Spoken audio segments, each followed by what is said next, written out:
y'all. How are you doing today? This is Sheila from Affigal Southern Kitchen, and I'm not going to be cooking Affigal today, but I am going to be freezing some corn.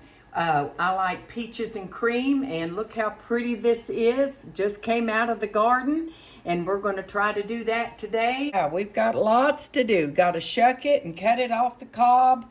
We're going to be working on that today. This is how I do mine. I just peel the shucks off and peel it all the way down to the bottom. And then I have a clean scrub kitchen brush, and I just go back over these silks and it just pulls all of them right out of there. Maybe you know an easier way to do that. I've tried doing it just by hand, and I always leave some. This way it gets every one of those silks out and I don't have to worry with them. So if you know an easier way, let me know, because that's the hardest thing about doing corn.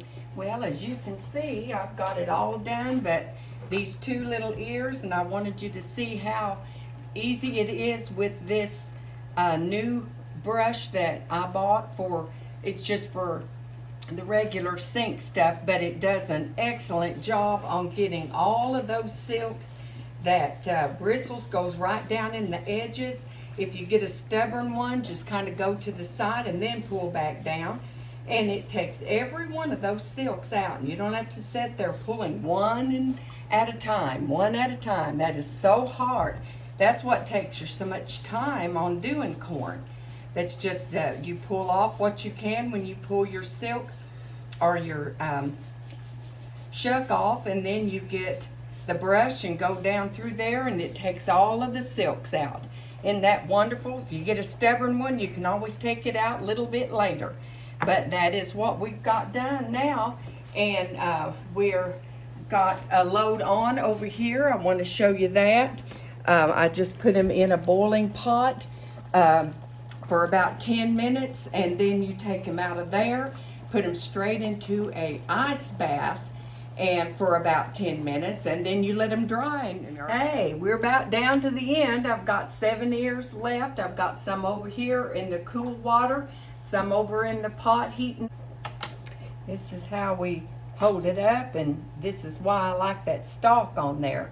It makes it so much easier, and you want to get down as close as you can to that corn, the ear part, because that's where all of your good sugar juices are, and you want that in your corn.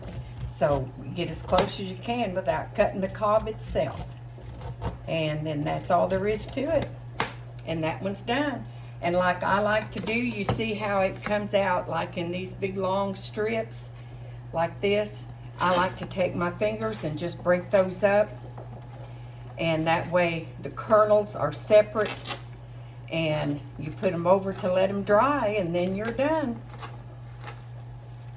And that's our corn to go in our freezer.